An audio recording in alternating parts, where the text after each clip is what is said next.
하늘로 올라가신 예수님에 대해서 말씀을 드리겠습니다. 예수님은 죽음의 권세, 무덤의 문을 열고 다시 살아나셨습니다. 이 부활하신 예수님은 이 땅에 40일 동안 계시면서 이제 죽음의 권세 이기시고 무덤의 문을 열었던 하나님의 능력을 제자들에게 말해주고 죽음이 인생의 끝이 아니라 새로운 세계 하늘나라가 있음을 말씀해 주었습니다. 그리고 하늘나라로 올라가기 직전에 마지막 제자들에게 하신 말씀이 오늘의 말씀이거든요. 그럼 이 예수께서 이제 죽음의 권세를 이기고 부활하신 후에 제자들에게 무슨 말씀을 하셨을까요? 너희는 만민에게 복음을 전파하라. 자, 15절의 말씀을 읽습니다. 또 이르시되 너희는 온 천하에 다니며 만민에게 복음을 전파하라. 예, 만민에게 복음을 전파하라. 이 십자가의 복음, 부활의 복음, 다시 말하면 우리가 영원히 살 수 있다고 하는 이 복음을 모든 사람들에게 전하라. 이렇게 말씀했습니다. 여러분, 예수께서 또한 마태복음에서도 세상 끝까지 우리와 함께 하시는 주께서 우리들에게 뭘 부탁합니까? 복음을 전하라. 우리 한번 마태복음 28장 19절 20절 읽습니다. 너희는 가서 모든 민족을 제자로 삼아 아버지와 아들과 성령의 이름으로 세례를 베풀고 내가 너희에게 분부한 모든 것을 가르쳐 지키게 하라. 볼지어다 내가 세상 끝날까지 너희와 항상 함께 있으리라. 자, 모든 민족에 가서 복음을 전하라. 또 사도행전 1장 8절에는 내가 성령을 보내줄 텐데 너희가 성령을 받으면 예루살렘과 유다와 사마리아와 땅끝까지 이르러 나의 증인이 되라. 이렇게 말씀하고 있습니다.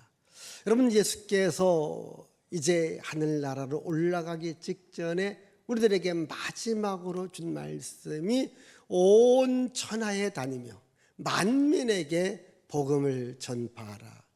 저는 이 말씀 속에서 무엇을 깨닫습니까? 큰 비전과 꿈을 깨달을 수 있습니다. 즉, 지금 이 동네에서만 있으라 이게 아니라 만민에게 가서 온 세상에 나가서 복음을 전하라 이렇게 말씀하고 있습니다. 저는 여러분들이 큰 꿈을, 큰 비전을 가질 수 있기를 바랍니다. 지금 5대 양 6대 주를 향하여서 내가 복음을 전하리라.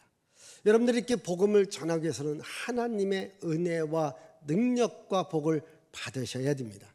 또 내가 하나님의 복을 받은 자라면 반드시 이 복음을 전하는 자가 되어져야 됩니다. 그래서 우리가 이 복음 전함에 대한 꿈을 갖고 비전을 갖는 것 중요합니다. 여러분, 사람이 살았다고 해서 다 살아있는 게 아닙니다. 그 속에 꿈이 있는가, 비전이 있는가. 어떤 분들은요, 이렇게 보면요, 꿈도 없대요, 비전도 없대요, 또 하고 싶은 일도 없대요, 또 할 일도 없대요. 그러면서 꿈도 비전도 하고 싶은 일도 없대요. 그럼 우리 그리스도인들은 그렇게 말하시면 안 됩니다. 주의 마지막 명령입니다.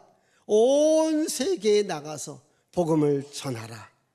이 하나님의 명령을 여러분 마음에 담고, 주여 내가 온 세계에 다니면서 복음을 전할 수 있도록 나에게 영권, 인권, 물권의 복을 10배로 100배로 1000배로 주시옵소서. 여러분, 이런 비전이 있기를 바랍니다. 주께서 마지막으로 하신 말씀이 큰 비전을 갖고 큰 꿈을 갖고 살아가라 라고 했으니 오늘 이 시간 저는 여러분들에게 이 꿈과 비전을 주고 싶습니다. 그 꿈과 비전이 뭡니까? 바로 온 세계에 다니면서 복음을 전하는 것입니다. 반드시 그 꿈이 이루어지기를 바랍니다. 여러분, 구약의 다니엘이라고 하는 사람, 우리들에게 뭘 말합니까? 바로 우리가 많은 사람들을 주께로 돌아오게 한다면 우리의 인생이 별같이 빛나게 만들어 주실 것이다. 이렇게 말씀합니다. 우리 다니엘서 12장 3절을 읽습니다.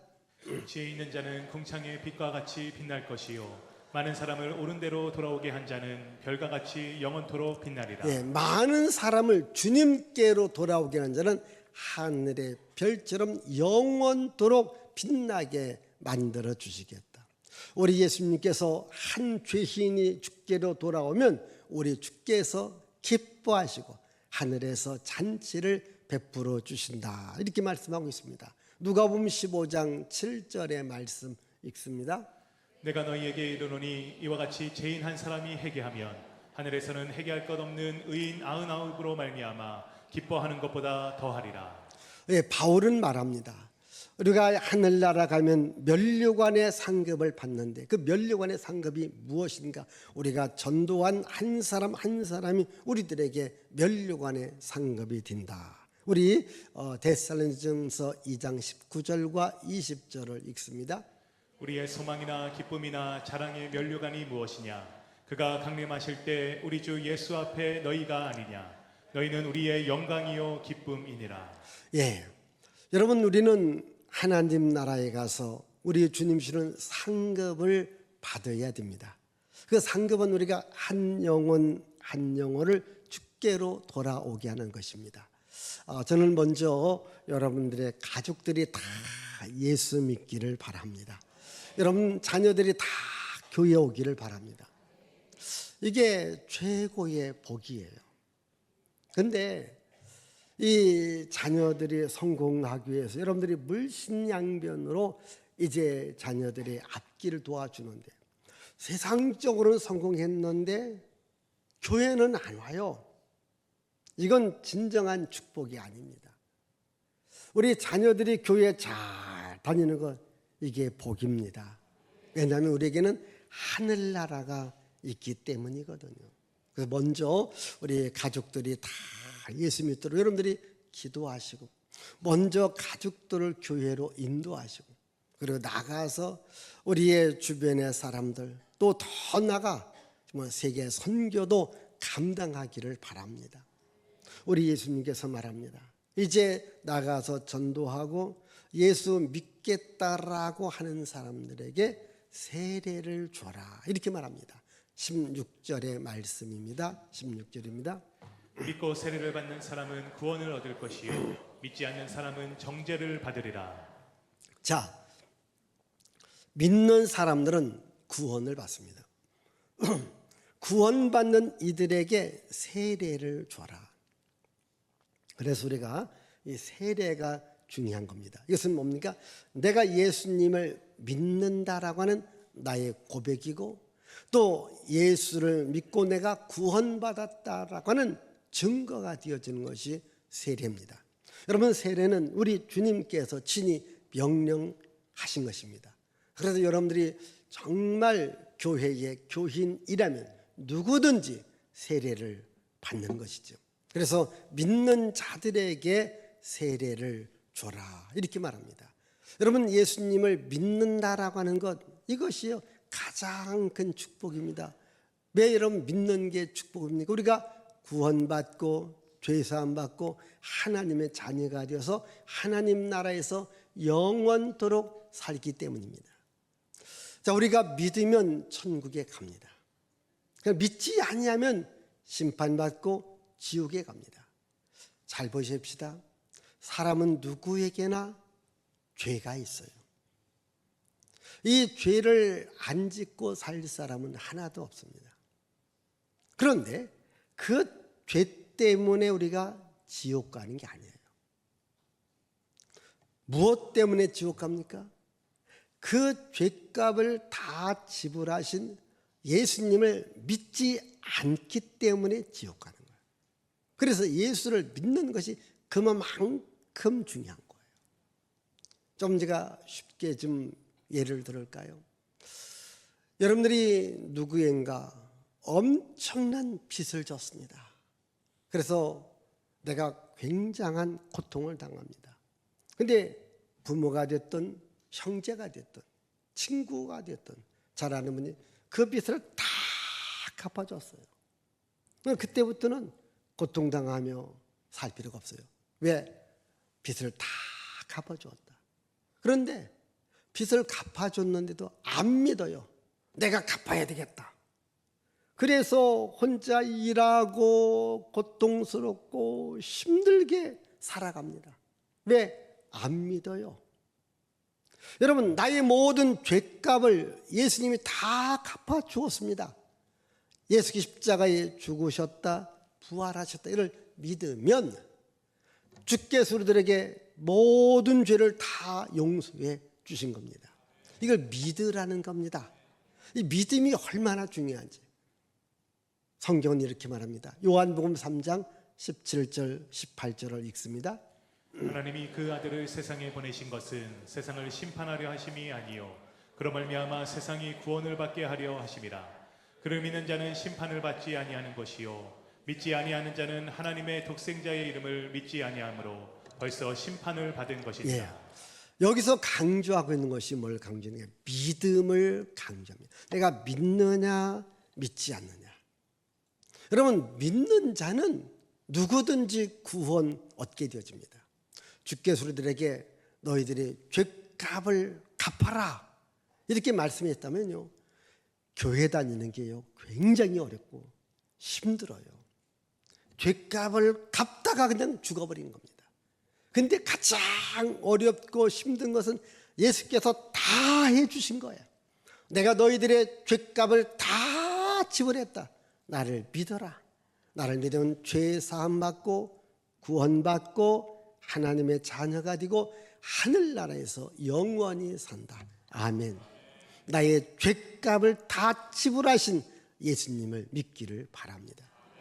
이게 예수께서 우리에게 주신 축복입니다. 두 번째 축복입니다. 믿는 자들에게 이러한 표적이 따른다라고 말씀해 주었습니다. 우리 한번 17절과 18절을 읽습니다. 믿는 자들에게는 이런 표적이 따르리니 곧 그들이 내 이름으로 귀신을 쫓아내며 새 방언을 말하며 뱀을 집어올리며 무슨 독을 마실지라도 해를 받지 아니하며 병든 사람에게 손을 얹은즉 나으리라 하시더라. 다시 읽습니다.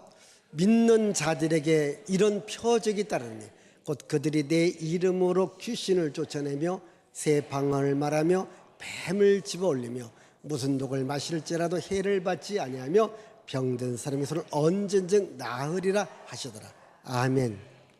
이 말씀 믿기를 바랍니다. 여러분, 믿는 자들에게 하나님께서 기적을 베풀어 주십니다. 이게 믿는 자들에게 구원의 은혜를 주실 뿐만 아니라 이 땅에 살아가면서 기적의 능력, 축복의 능력을 주시겠다라고 약속하십니다. 여러분, 지난 시간도 예수께서 부활 후에 가장 먼저 보여주신 분이 누구라겠어요? 막달라 마리아. 그 막달라 마리아가 어떤 여인이라고 했어요? 7 귀신 들려서 인생이 망가진 겁니다. 예수께서 고쳐주신 거예요. 그래서 예수님을 따랐고 예수님과 동행한 겁니다. 여러분, 우리들의 삶이 가난과 재앙과 저주와 질병과 고통과 생각지 않은 사건 사고가 일어난다. 영적으로는요, 거기에 귀신의 역사가 있는 거예요. 마귀 역사가 있는 거예요. 그런데 믿는 자들에게 이 귀신이 예수의 이름으로 떠나갑니다. 여러분 삶에 아픔, 고통, 질병, 이유 없는 사건 사고가 일어난다면 그렇게 기도하십시오. 예수의 이름으로 우리 가정에서, 우리 가족에서 더러운 귀신은 떠나갈지어다. 더러운 귀신은 떠나갈지어다. 기도하라는 거예요. 그럼 주께서 더러운 귀신이 떠나갈 수 있도록 표적을 우리들에게 보여주시겠다. 하나님의 말씀을 믿으십시오. 믿는 자들에게 이런 표적이 있도록 제가 내 이름으로, 예수 이름으로 귀신을 쫓아낸다. 여러분, 인생의 삶에 붙어있는 더러운 귀신만 떨어져 나가도 인생이 행복할 수 있습니다. 인생에 기쁨이 있을 수 있습니다. 인생의 삶에 즐거움이 있을 수 있습니다. 예수 이름을 부르십시오. 그리고 더러운 뱀, 독 이런 것들이 사라진다 이렇게 말합니다. 또한 아픈 자들에게 손을 얹고 기도할 때, 예수 이름으로 기도할 때에 주께서 고쳐 주신다 약속하십니다. 제가 철야 때마다 이 말씀을 갖고 늘 기도합니다. 이렇게 철야 때 금요일 날 기도하고 또 토요일 날 아침에 간간히 만나는 분이 어제 저녁에 함께 기도하면서 제 몸에 치료가 있습니다, 이렇게 고백하시는 분들도 계십니다. 오늘도 여러분 예수의 이름으로 기도하실 때 여러분 들어온 귀신이 떠나갈 것이고 독이 사라질 것이고 병든 자가 고침받게 될 줄 믿습니다. 여러분 예수께 이 땅 오셔서 가장 먼저 하신 일이 각색 병든 자를 고쳐주었습니다. 우리 한번 마태복음 4장 23절 24절을 읽습니다. 예수께서 온 갈릴리에 두루다니사 백성 중에 모든 병과 모든 약한 것을 고치시니 사람들이 모든 앓는 자, 곧 각종 병에 걸려서 고통당하는 자, 귀신 들린 자, 간질하는 자, 중풍병자들을 데려오니 그들을 고치시더라. 예수님에게는 치료의 능력이 있어요. 세상에 어떠한 사람이 저는 치료의 능력을 갖겠습니까? 그런데 주께서 말합니다. 내 이름으로 기도할 때에 이런 치료가 나갈 수 있도록 만들어 주셨다겠습니다.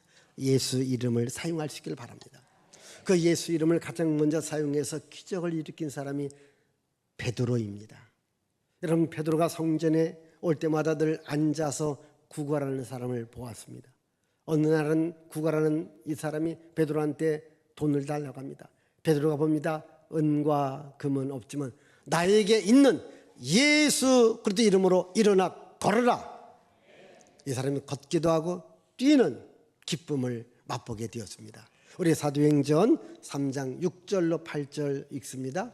베드로가 이르되 은과 금은 내게 없거니와 내게 있는 이것을 내게 주노니 나사렛 예수 그리스도의 이름으로 일어나 걸으라 하고 오른손을 잡아 일으키니 발과 발목이 곧 힘을 얻고 뛰어서서 걸으며 그들과 함께 성전으로 들어가면서 걷기도 하고 뛰기도 하며 하나님을 찬송하니. 자 여러분 평생을 걷지 못했던 사람인데 예수 그리스도의 이름으로 일어나 걸어라. 걷고 뛰고 하나님을 찬양했습니다.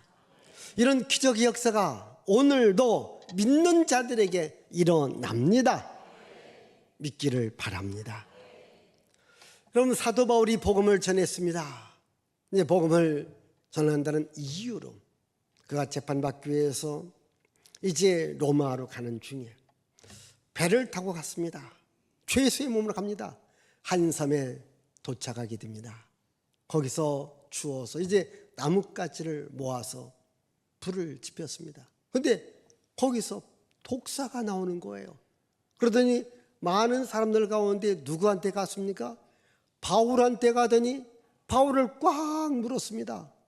거기 있는 사람이 저 사람이 죄수이기 때문에 여기서 죽는구나. 왜?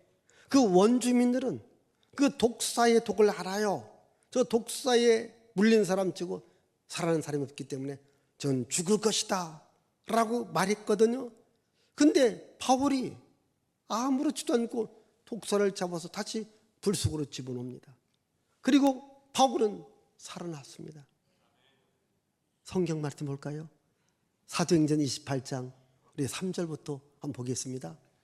바울이 나무 한 묶음을 거두어 불에 넣으니 뜨거움으로 말미암아 독사가 나와 그 손을 물고 있는지라. 원주민들이 이 짐승이 그 손에 매달려 있음을 보고 서로 말하되 진실로 이 사람은 살인한 자로다. 바다에서는 구조를 받았으나 공의가 그를 살지 못하게 함이로다. 바울이 그 짐승을 불에 떨어 버리매 조금도 상함이 없더라. 아멘. 여러분 뱀을 집으며 무슨 독을 마실지라도 해를 받지 않는 기적을 예수 이름에 주신 것입니다. 오늘 여러분 사람들이 말합니다. 저 사람은 죽었다. 지금 이 말을 누가 그렇게 원주민들입니다. 너무 잘 알아요. 너무 많은 사람들이 그 독사에 물려서 죽었습니다. 바울도 죽을 것이다. 그러나 바울은 살아났습니다. 여러분 잘 생각해 보십시다. 하나님의 말씀을 우리 삶에 적용해야 됩니다. 오늘 사람들이 말합니다. 저 사람은 인생 끝났다. 인생 망했다. 더 이상 일어날 수 없다. 이렇게 말할 수가 있습니다. 그럼 우리 예수 믿는 사람들은 예수의 이름으로 나는 일어나리라. 원수가 날 향해 와도 나를 쓰러뜨리고 나를 망가지게 해도 나는 다시 일어서리라. 이 믿음을 가지셔야 돼요. 우리 다시 일어설 수 있습니다. 지금 여러분 스스로 생각할 때는 내 인생 끝났다, 우리 가족 끝났다, 사업이 끝났다, 혹시 이렇게 절망과 좌절 중에 있는 사람이 있습니까? 예수 이름으로 일어날 수 있습니다. 살아날 수 있습니다. 죽지 않습니다. 사라지지 않습니다.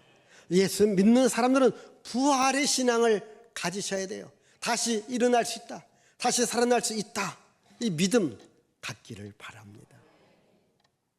구약에 보면 엘리사가 한 지역의 제자들과 함께 갔을 때에 이제 식사 때가 되어서 이제 제자들이 채소를 갖고 국을 끓였습니다. 근데 국을 먹다 보니까 독이 있다, 못 먹게 됩니다.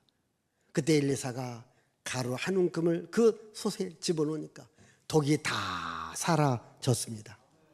열왕기하 4장 40절 41절 읽습니다. 이에 포도가 무리에게 주어 먹게 하였더니 우리가 국을 먹다가 그들이 외쳐 이르되 하나님의 사람이여 솥에 죽음의 독이 있나이다 하고 능히 먹지 못하는지라. 엘리사가 이르되 그러면 가루를 가져오라 하여 솥에 던지고 이르되 포도가 무리에게 주어 먹게 하라 하매 이에 솥 가운데 독이 없어지니라. 아멘. 여러분, 예수 이름으로 독이 사라집니다. 오늘도 여러분 몸속에 알게 모르게 독이 있습니다. 그래서 독을 빼는 주스를 먹는다, 독을 빼는 뭘 먹는다. 제가 새로운 약 하나 소개해 드립니다. 예수 이름으로 기도하십시오. 독이 사라집니다. 무슨 독을 마실지라도 우리가 먹는 식품 보면 나도 모르게 독을 먹습니다. 그러나 여러분들이 예수 이름으로 기도하고 감사함으로 먹을 때에 내 안에서 하나님의 능력과 치료가 함께하면서 독이 사라지게 됩니다. 우리 한번 출애굽기 23장 25절 한번 읽습니다. 내 하나님 여호와를 섬기라. 그리하면 여호와가 너희의 양식과 물에 복을 내리고 너희 중에서 병을 제하리니. 다시 읽습니다.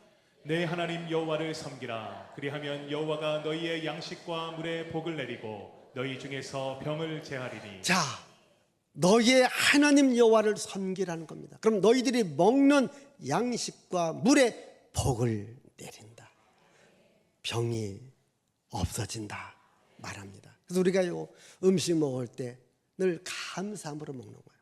감사의 기도를 드리는 겁니다. 이제 여러분 물을 먹을 때에, 음식을 먹을 때에 주여 감사합니다고 먹기를 바랍니다. 독이 사라지고 병이 사라집니다. 그런데 음식을 먹는데 맛이 없다고 짜증내지 마세요. 또 이것도 반찬이냐고 했느냐고 아내한테 투덜거리지 마세요. 그러면 아내도 말합니다. 돈만 많이 벌어와 봐라. 이렇게 서로 티격태격하는 거예요. 그러니까 그 집이 뭔가 건강한 가정이 되겠습니까? 여러분 서로 감사하는 거예요. 여러분 육진 가서 식사할 때 감사함으로 먹으십시오. 왜 오늘은 또 반찬이 이러냐고. 여러분들이 주방에 가서 요리 한번 해보세요. 항상 감사함으로 먹기를 바랍니다. 일본의 학자 가운데 물은 답을 알고 있다는 책을 쓰지 않습니까? 똑같은 물병 두 개를 놓고요, 한쪽은 감사합니다, 노래 불러줍니다, 또 좋은 얘기를 해줍니다. 그 물에 활력이 있습니다. 그리고 한쪽은 물을 갖고서 저주합니다, 욕을 합니다, 나쁜 말합니다. 물이 나쁘게 변화되더라는 거예요. 그런데 사랑하고 칭찬하니까 좋은 물이 되더라는 거예요. 그래서 이 물 먹을 때 건강함이 있는 거예요. 여러분 우리가 똑같은 걸 한다 할지라도 무슨 말을 하느냐, 그게 중요한 거예요. 여러분이 과자 중에서 해태가 만든 과자예요. 1974년도, 1975년도에 만들었는데 지금까지라도 고소하게 잘 팔리는 과자가 있어요. 뭘까요? 맛으로 시작해요. 맛동산. 맛동산. 어제 저녁에 우리 학생들서 뭐 했다고 저한테 맛동산 갖다 주더라고.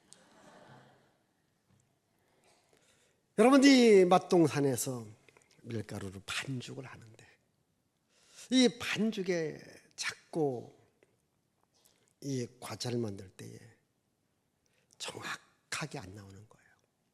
맛이 일정하지 않고 반죽할 때 발효와 효소가 잘 이루어지지 않습니다. 고민하고 있다가 한 연구원이 이걸 생각합니다. 발효할 때 효소가 생길 때 여기도 생명체다. 생명이 움직인다. 그렇다면 한번 노래를 들어주자. 그러면 가장 한국적인 노래, 국악. 그래서 국악을 틀어주기 시작한 겁니다. 반죽하고 국악을 이렇게 틀어주니까 반죽이 잘 되는 거예요. 효소가 살아있습니다. 과자 맛이 일정하게 나옵니다. 그게 맛동산이에요. 이해를 안 하시는데 지금도 맛동산을 청주 공장에서 만들어요. 지금도 반죽할 때 국악을 계속 틀어준답니다. 그러니까 생명체에는 효소가 그 좋은 국악을 들으면서 나한테 좋은 노래 들려서 좋다. 나도 너한테 보답하리라. 그러면서 반죽이 잘 되고 효소가 잘 돼서 그래서 맛있는 동산이다. 그건 제가 한 소리입니다. 근데 진짜예요 이거. 안 믿어. 진짜라니까. 과자 하나를 만드는데도 음악을 틀어주니까 맛이 달라지더라는 거예요. 여러분 어떠한 것을 한날짜리 우리는 이게 다 성경적이니까 감사하라는 거예요. 하나님의 축복을 빌라는 거예요. 하나님을 섬겨라. 그러면 너희의 먹는 양식과 물에 내가 복을 내리어 주리라. 하나님의 복이 함께하는 거예요. 항상 기도하라는 거예요.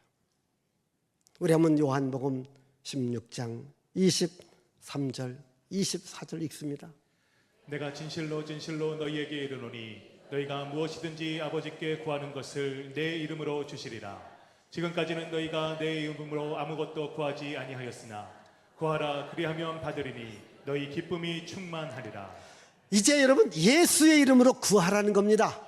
주시겠다는 겁니다.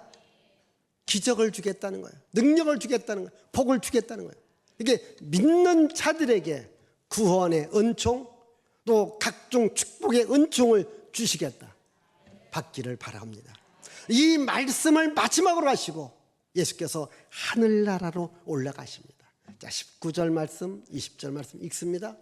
주 예수께서 말씀을 마치신 후에 하늘로 올려지사 하나님 우편에 앉으시니라. 제자들이 나가 두루 전파할세 주께서 함께 역사하사 그 따르는 표적으로 말씀을 확실히 증언하시니라. 아멘. 여러분 예수께서 마지막 말씀이니까 복음 전해라. 믿는 자들에게 구원이 있을 것이다. 믿는 자들에게 기적이 있을 것이다. 이게 예수께서 마지막으로 하신 말씀입니다. 그리고 하늘나라 올라가셨습니다. 그리고 다시 이 땅에 오시마 약속했습니다. 우리 사도행전 1장 9절에서 11절 읽습니다. 이 말씀을 마치시고 그들이 보는데 올려져 가시니 구름이 그를 가리어 보이지 않게 하더라. 올라가실 때에 제자들이 자세히 하늘을 쳐다보고 있는데 흰옷 입은 두 사람이 그들 곁에 서서 이르되 갈릴리 사람들아 어찌하여 서서 하늘을 쳐다보느냐. 너희 가운데서 하늘로 올려지신 이 예수는 하늘로 가심을 본 그대로 오시리라 하였느니라. 자, 예수께서 하늘로 가셨다가 다시 오신다고 해서 그럼 왜 하늘로 가실까요? 왜 다시 오실까요? 요한복음 14장 2절과 3절 읽습니다. 내 아버지 집에 거할 곳이 많도다. 그렇지 않으면 너희에게 일렀으리라. 내가 너희를 위하여 거처를 예비하러 가노니 가서 너희를 위하여 거처를 예비하면 내가 다시 와서 너희를 내게로 영접하여 나 있는 곳에 너희도 있게 하리라. 아멘. 왜 오시느냐? 지금 하늘나라 간 것은 우리 구원받은 우리가 하나님의 자녀, 하나님의 백성이잖아요. 우리가 살 수 있는 집을 만들려고 갔다는 거예요. 집 다 만들어 놓으면 다시 와서 우리를 데리고 하늘나라로 가신다. 아멘. 혹시 집 없어서 너무 걱정하지 마세요. 조금만 기다려 보세요. 제가 또 여러분들에게 신상품 하나 알려드립니다. 천국에 여러분 집 하나가 있습니다. 아멘. 오늘 제가 두 가지 선물 줍니다. 독이 없어지는 축복, 그리고 새로운 집. 아멘. 예. 여러분들이 아마 어느 아파트에 당첨되다 정말 뭐 100대 1의 경쟁을 뚫고 여러분 좋아하지 않습니까? 근데 여러분 하늘에 여러분들의 집이 있습니다. 이 땅에서 혹시 집이 화려하지 않다고 너무 낙심하지 말고 너무 실망하지 마세요. 반드시 하나님께서 다시 오셔서 여러분들로 하여금 여러분들이 하나님의 자녀입니다. 자녀가 있을 하나님 아버지 집에 우리의 집을 마련해 놓고 이제 다시 오실 거예요. 우리 한번 성경 말씀 읽어볼까요? 여기 사도행전 데살로니가전서 4장 16절 17절입니다. 주께서 호령과 천사장의 소리와 하나님의 나팔 소리로 친히 하늘로부터 강림하시리니. 자, 하나님의 나팔 소리로 친히 하늘로부터 강림하시리니. 읽습니다. 그리스도 안에서 죽은 자들이 먼저 일어나고 그 후에 우리 살아남은 자들도 그들과 함께 구름 속으로 끌어올려 공중에서 주를 영접하게 하시리니 그리하여 우리가 항상 주와 함께 있으리라. 같은 성경 5장 2절 3절 읽습니다. 주의 날이 밤에 도둑같이 이룰 줄을 너희 자신이 자세히 알기 때문이라. 그들이 평안하다 안전하다 할 그때에 임신한 여자에게 해산의 고통이 이름과 같이 멸망이 갑자기 그들에게 이르리니 결코 피하지 못하리라. 아멘. 예수 다시 오십니다. 언젠가 하늘의 나팔 소리가 들려옵니다. 구원받은 우리를 각처에서 불러서 다 하나님 나라로 하나님 나라로 데리고 갑니다. 그날을 바라보며 살아가자는 거예요. 영적으로 늘 깨어있고 영적으로 기도하고 항상 교회의 중심의 삶을 살아가고 다시 오실 예수님을 바라보며 살아가라는 겁니다. 여러분, 이 땅은 아무리 좋아도 이 땅은 종말의 날이 옵니다. 세상 끝날이 옵니다. 그래서 우리를 이 땅의 소리를 영원히 살게끔 마련하지 않고 영원한 하나님 나라에서 영원히 살 수 있도록 주께서 만들어 놓으셨기 때문에 하늘나라를 바라보며 살아갈 수 있기를 바라요. 우리가 주님 만나는 그날까지, 하늘나라로 가는 그날까지 이 땅에 살아가면서 복음을 전하여서 많은 영혼들을 구원하고 또 이 땅에 살아가면서 아픔과 고통과 재앙과 저주가 질병이 있다면 예수의 이름으로 기도해서 우리의 건강한 삶을 또 복된 삶을 살아갈 수 있기를 바랍니다.